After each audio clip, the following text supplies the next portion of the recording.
आरोपी द्वारा घटना के पूर्व भोपाल एवं इंदौर में रोक करके एटीएम की गई। इसके बाद रेकी करते हुए एटीएम कोर्स का लीवर सुनसान देखकर एटीएम में क्लोनिंग डिवाइस, स्किमिंग डिवाइस व हिडन माइक्रो कैमरा लगा करके एटीएम कार्ड का डाटा चोरी कर लेते थे, जिसका उपयोग आरोपी कार्ड का क्लोन तैयार करने में करते थे। उन क्लोन कार्डों की मदद से आरोपियों द्वारा दिल्ली तथा उसके आसपास के बैंक ऑफ बड़ौदा के एटीएम से नकदी निकाल लिया करते थे। आरोपी द्वारा अपने पहचान छुपाने के लिए एटीएम में टोपी व फेस मास्क का उपयोग किया जाता था। एटीएम के आसपास जाने वाले किराए में ऑटो का उपयोग करते थे, जिससे आरोपियों का आने जाने का रास्ता क्लियर ना हो, वो पहचान ना सके। नकदी निकालने के बाद आरोपी अपना शहर बदल लेते थे, जिसके आरोपी पुलिस के पकड़ में ना आवे। इनके मामलों को लेकर के पुलिस गंभीरता से काम करती रही है और पिछले दिनों अगर हम बात करें तो साइबर क्राइम में पुलिस ने जहां एक तरफ एक 42 लाख के मेडिकल गैंग जो कि मेवात का था, उस गैंग को पकड़ा था, उसमें सभी के पैसे भी वापस हुए थे कई लोग। और इसके साथ साथ एक मुंबई से गैंग को पकड़ा गया था साइबर क्राइम को, जो मुख्य मॉडल बनवाने के नाम पर साइबर ठगी करके मुख्य तौर पर युवकों को निशाना बनाते थे। इस तरह से कुछ और भी गैंग्स पकड़े गए हैं, लेकिन एक अभी ऐसा गैंग पकड़ा गया है जिसकी जड़ें दूसरे देशों में है। इसका मुख्य जो आरोपी है रोमानिया का है और ख़ास तौर पर पिछले दिनों एक ऐसा वाक़या हुआ जो कि प्रथम दृष्टया पुलिस के लिए भी चकराने वाला था। उसके सूत्र जो थे प्रथम दृष्टया समझ से परे थे, क्योंकि उसमें बहुत सारे एक साथ 50 से ज़्यादा लोगों के एक बैंक ऑफ बड़ौदा के कुछ खातों से पैसे गए, जिन खातों में कभी उन्होंने किसी और को न तो कोई OTP दिया और न ही किसी तरह की कोई जानकारी से।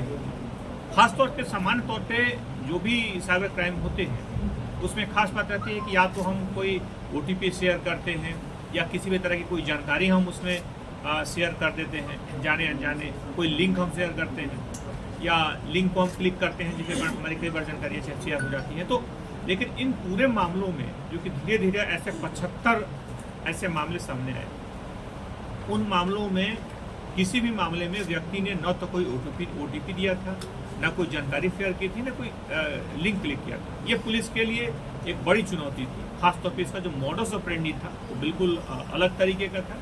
इसमें क्राइम ब्रांच ने इसे एक बड़ी चुनौती के रूप में लिया, DCP क्राइम, और साथ ही साथ पूरी उनकी टीम ने इसमें काफ़ी मेहनत से लगातार काम किया और अंत इस पूरे मामले का खुलासा हुआ। जो टीम गई, उस टीम ने बहुत थोड़े से कुछ धुंधले से सूत्रों के आधार पर पता किया, तो उसमें जो जानकारी आई उसमें दिल्ली के सारे ATMs पाए गए। दिल्ली के 9 ATMs ऐसे चिन्हित हुए जहाँ से पैसे निकाले गए। इसके अलावा और कोई भी सूत्र पुलिस के पास नहीं था, किसी तरह की कोई जानकारी नहीं थी।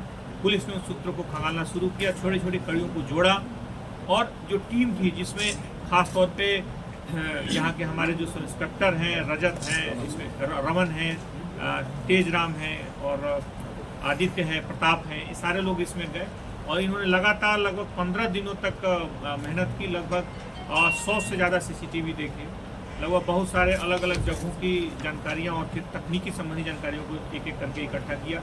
उसके बाद पुलिस को इसमें कुछ सुराग हाथ लगे। लंबी मेहनत के बाद पुलिस की टीम जो है इसमें प्रयास करती रही। अंततः जो मामला आया उसमें इस पाया कि इसमें एक विदेशी नागरिक है जिसकी जड़ें रोमानिया तक हैं, रोमानिया के भी कुछ लोगों के संपर्क में है। उसके बाद पुलिस ने उस व्यक्ति का लगातार पीछा किया, जानकारियों को जुटाया और उसके बाद अंततः पुलिस उसे पकड़ने में, दिल्ली से पकड़ने में सफल रही है। जब उसे पकड़ा गया तो उसने बताया कि ऐसी वो वारदातें पहले भी कर चुका है। वो मुंबई में ऐसे 2 मामले उससे पहले से कायम हैं। 2015 से वो यहाँ पर रहा है, जेलों में भी रहा है और अभी छूट करके इस तरह की वारदातों को अंजाम दे रहा है। वो एक बड़ा ड्रग एडिक्ट है जिसमें प्रतिदिन 50,000 से 60,000 रुपये की ड्रग भी वो प्रतिदिन लेता है। इस तरह से इस पूरे मामले में उसकी जड़ों को जब खंगाला गया, उसे एक व्यक्ति का उसमें सहयोग था जो कि ठाणे का रहने वाला था। उस दूसरे उसके सहयोगी को भी पुलिस ने पकड़ लिया है। इसमें कुछ मामलों से तत्काल में उसके अकाउंट से जो अभी हाल में उसने ठगी की थी, जिसे 15-16 लाख रुपए की ठगी के उसमें पैसे भी उसमें पुलिस ने उन्हें चिन्हित कर लिया है। इसके साथ साथ बाकी जो मामले हैं, जो पूरे इस गैंग की जो बड़ी गिरोह है और फाती से जुड़े जो लोग हैं, इसमें खास तौर पर इसने कुछ अपना एक सर्किट तैयार किया था जिसमें खास तौर पे स्कीमर्स जो यूज करते हैं, जो डाटा को चुराते हैं और इसमें ATMs के माध्यम से लोगों को जिन लोग उपयोग करते हैं उन उपयोग किए हुए जानकारियों के आधार पर पुनः अपना नया कार्ड तैयार कर लेता था। तो एक धीरे धीरे इसने इस तरह की आपराधिक तरीका विकसित किया, एक मॉडस ऑपरेंडी विकसित किया। इसमें कुछ लोगों को यहाँ पे लगाया और इसमें पुलिस से इस बात पर भी जांच करेगी कि लगातार इसके मोबाइल फ़ोन से और रोमानिया में लगातार बातचीत है, वहाँ के लोगों से जुड़ा है, तो वहाँ क्या इस अपराध की जड़ें कहाँ तक जाती हैं, किस तरीके से जुड़ा है, या इस व्यक्ति की जो पढ़ाई है, मात्र 12th तक पढ़ने का इसने बताया, लेकिन 12th तक पढ़ करके इतने बड़े स्तर पर कैसे आपराधिक वारदात को इसने अंजाम दिया, पूरा सर्किट तैयार कर लिया।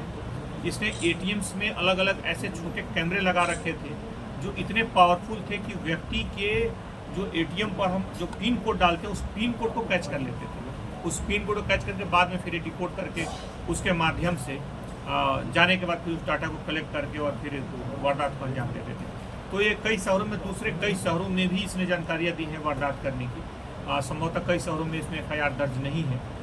पुलिस ये जानकारी वहाँ के संबंधित पुलिस अधीक्षकों से शेयर करेगी। बहरहाल इस पूरे मामले में पुलिस की एक बड़ी सफलता है और इस सफलता में खास बात यह है कि इसका जो मॉडस ऑपरेंडी है वो बहुत ही खतरनाक है और बिल्कुल नए तरीके का है। पुलिस ने इसकी तह तक पहुँचने में सफलता पाई है। पूरी टीम को, जो कि पूरी टीम ने पकड़ा, क्राइम ब्रांच ने इसमें DCP क्राइम के नेतृत्व में बहुत अच्छा काम किया है। पूरी टीम को इसमें पुरस्कृत किया जा रहा है और ख़ासतौर पे इसमें जो भी इससे जुड़ी आगे की कड़ियां हैं, खासतौर पे जो दूसरे इसमें आपराधिक गिरोह से जुड़े जो लोग हैं या दूसरे मामले हैं, दूसरे शहरों के जो मामले हैं, उस पर पुलिस और कार्रवाई करेगी। सर, आरोपी को गिरफ्तार